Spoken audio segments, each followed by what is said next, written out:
आणि दौडीला तोड नाही. खाली तंजावर व नर्मदेच्या पलीकडे भंडावर तू तलवारीचा असा नाच उभा केलास की कुणीही तुझ्या पराक्रमानं दिपून जावं. गनिमी काव्याच्या गनिमी डावानं शत्रूला असं रटकुळे आणलंस की देवानं स्वर्गात तोंडात बोट घालावी. केवळ अद्भुत, केवळ अलौकिक. संताजी, मराठी शाहीच्या पडत्या काळी तू केलेल्या स्वार्थ त्यागाला मोल नाही. धन्य धन्य तू वीर झाला, धन्य धन्य तू वीर झाला, धन्य धन्य तू वीर झाला. स्वधर्म कार्या अवतरला, स्वधर्म कार्या अवतरला, धन्य धन्य तू वीर झाला, धन्य धन्य तू वीर झाला.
वर्षामध्ये मी फार गुदमरून गेलो आहे. खंडो, ही सारी शिवप्रभूंची कृपा आहे. मावळ मराठ्यांच्या स्वार्थ त्यागाची ही किमया आहे. भवानी मातेची ही सदिक्षा आहे. धनीपट, नको खंडू नको. पुढचे बोल उच्चारून या संताजीला लाजवू नको. पृथ्वी मोलाच्या दौलतीपेक्षा तुझी दोस्तीची कदर केली त्याचाच मोल अधिक आहे. संताजी, आल्यासारखा 4 पावली विसावा घे आणि नंतर कुशाल मोहिमावर जा. बरं येतो. राजे वाट पाहत असतील. तुला 4 पावलं पोचवायच्या नादात गट कधी खाली उतरून आलो हे देखील समजलं नाही. इतका तुझा सहवास आहे. बरं, राम राम. राम राम. गेला जीवाचा जिवलग दोस्त पाचाडाच्या आत निघून गेला. ओहो, तू अजून इथंच उभी. मला वाटलं एव्हाना गेली सुद्धा असशील. कुणीही हेवा करावा असं आपलं भाग्य डोळा भरून पाहावं म्हणून डोळ्यात पंचप्राण आणून मी इथं दूर उभी राहिले होते. दुनिया तुमच्या पराक्रमाचे पोवाडे गात असता मी वाड्यात मावून बसण्या इतकी पुढ्या मनाची खासच नाही. हो, पण हो, देश कार्यापुढे आपण कधीच स्वतःचा विचार करणार नाही का? स्वतःचा विचार कसला करायचा कमळचा? ज्या मातीत आपण जन्मलो, पोचलो, वाढलो, त्याच्या उन्नती करता प्रत्येकाने कणाकणाने झिजलंच पाहिजे. तरच जन्म घेतल्याचा सार्थक होईल, आईचं पांग फेडल्यासारखं होईल, नाही का? हो, पण त्याला सुद्धा काहीतरी मर्यादा असायला हवी ना. देश सेवेचं पराकोटीला गेलेलं वेळ माणसाला अन्नाला मोतात करतं, धाय धाय लढायला लावतं असं म्हणतात. कमळचा, तुझ्या मुखातून भवितव्याची भविष्यवाणी म्हटली असंच मी म्हणतो. पण माझा देश स्वतंत्र, सर्व गुण संपन्न झाला तर अन्न पाणी वाचूनही मी मरायला तयार आहे. काय बरं असं अमंगळ बोलणं? इडापिडा टळो आणि अमंगळ दूर पळो. कमळचा, आता बाकी जातीची स्त्री शोभली. रणांगणावर जाणारा मर्द मराठाला नाव उजव शुभाशुभ याचा कसलाच स्वय सुतक नसता. जाऊ द्या, चल वाड्यात. तिथे मंडळी माझी वाट पाहत खोळंबली असतील. संताजीराव, क्षणभर थांबा. का? अशी अडखळीस का? संताजीराव, संताजीराव. बोल बोल बोल कमळचा, खुल्या दिलाने बोल.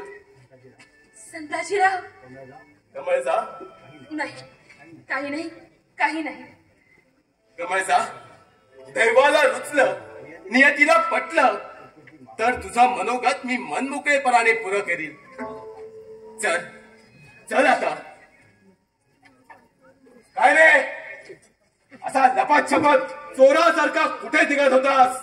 मुझको संताजीराव घोरपड़े को मिलना है. तुझं त्याच्या बरोबर काय काम आहे? उसको यह लकोटा देना है, बहुत जल्दी. इसमें खास संदेशा है. कुणी पाठवला आहे तो लखोटा? कामबोक साहेबाने. असा? मग आण तो इकडं. मगर तो ये संताजीराव के पास ही देने का ऐसा खान साहब का हुक्म है. या देहाला संताजी घोरपडे असं म्हणतात. हे अल्लाह, मुझे बचाव. मोंगल, तुमचं नाव ऐकताच जी जी करत कसे पळत सुटतात हे मी आज प्रत्यक्ष माझ्या डोळ्याने पाहिलं.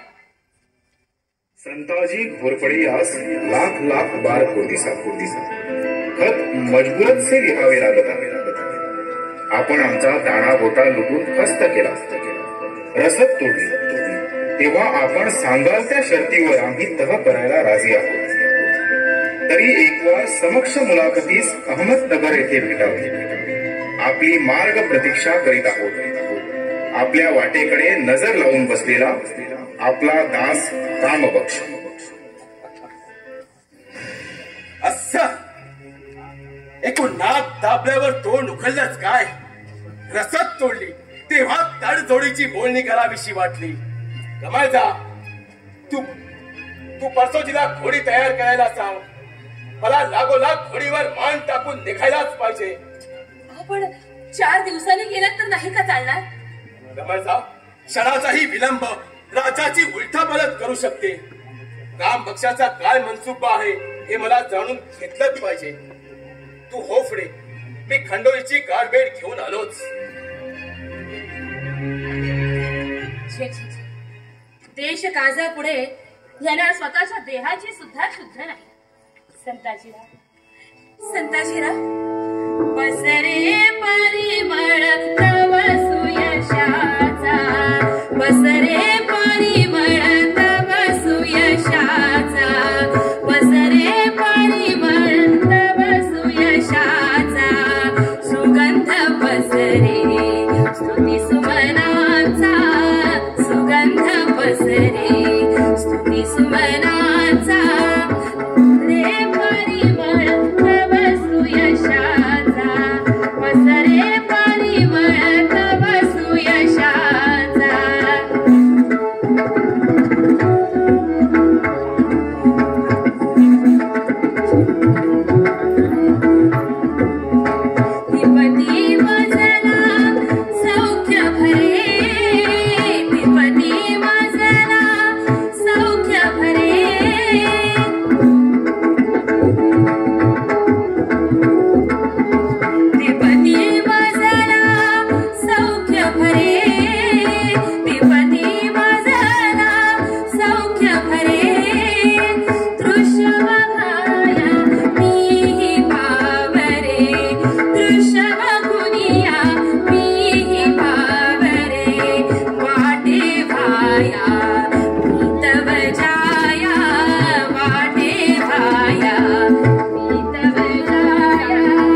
सुमनांचा सुगंध पसरे, स्तुती सुमनांचा पसरे परिमळ तव सुयशाचा, पसरे परिमळ तव सुयशाचा, पसरे परिमळ, पसरे परिमळ, पसरे परिमळ तव सुयशाचा.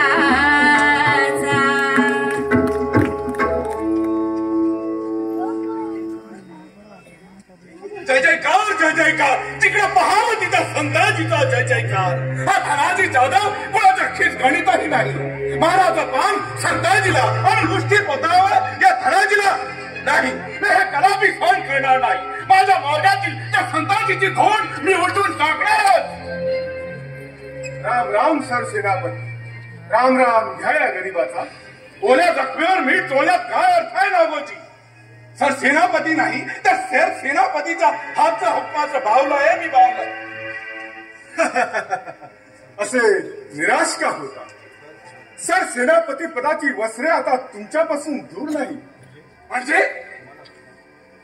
तुझ्या बोलण्याचा आशय तरी काय आहे? सरळ आणि सोपा. तुमचा माझ्यावर कदाचित विश्वास बसायचा नाही, कारण मी मोगलांचा चाकर आणि तुम्ही स्वराज्याचे मानकरी. पण धनाजी जाधव, तुमचं माझं रक्ताचं नातं तुटूनही तुटणार नाही.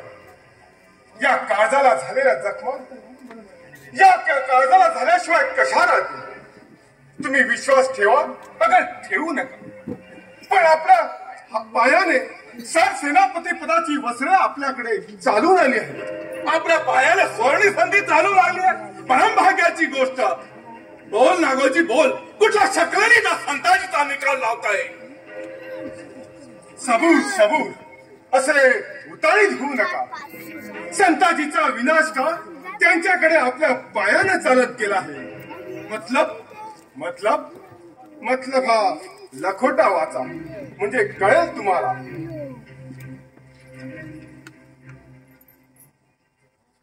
दोस्त संताजी, तुझी बात आम्हाला मंजूर आहे. तू आम्हाला येऊन मिळालास, मराठ्यांच्या राजाला आमच्या स्वाधीन केलंस की तू मागितलेली 5 लाखांची मनसबदारी आणि 15 लाख मोहरा बिनशर्तपणे तुझ्या सुपूर्द करू. पण त्यापूर्वी हा सौदा नक्की करण्यासाठी आपली मुलाखत होणे अत्यंत जरुरीचे आहे. त्याशिवाय अखेरचा तर्जुमा ठरविता येणार नाही. तेव्हा आपण तातडीनं येऊन अहमदनगर येथे भेटावे. अनुमान करू नये, मुलाखतीस देर लावू नये. आपला विश्वासू कामपक्ष. नागोजी, कुठं मिळाला तुला हाल? संताजी रावांच्या हाती हा लखोटा देऊन कामबक्ष खानाचा जासूस निघून गेला. संताजी रावांनी तो वाचला आणि आनंदाच्या भरात तिथून निघून जाताना त्यांच्या हाती हा गळून पडलेला मला मिळाला. त्याचा योग्य वेळी योग्य उपयोग केला म्हणजे झालं. नागोजी, लाख मोलाची कामगिरी बजावलीस तू. बोल बोल, काय इनाम पाहिजे तुला? इनामाची काही जरूरत नाही.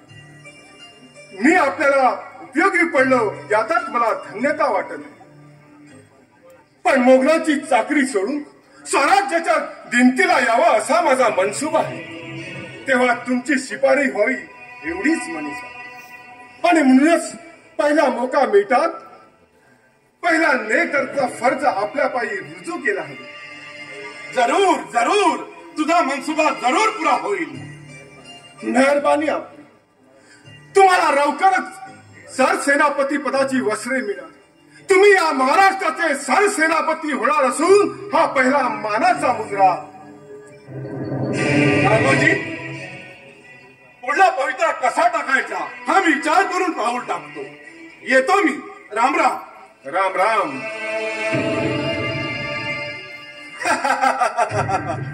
एकूण मासा गळाला लागला तर शिकार इतक्या सफाईने करता येईल याची मला देखील कल्पना नव्हती.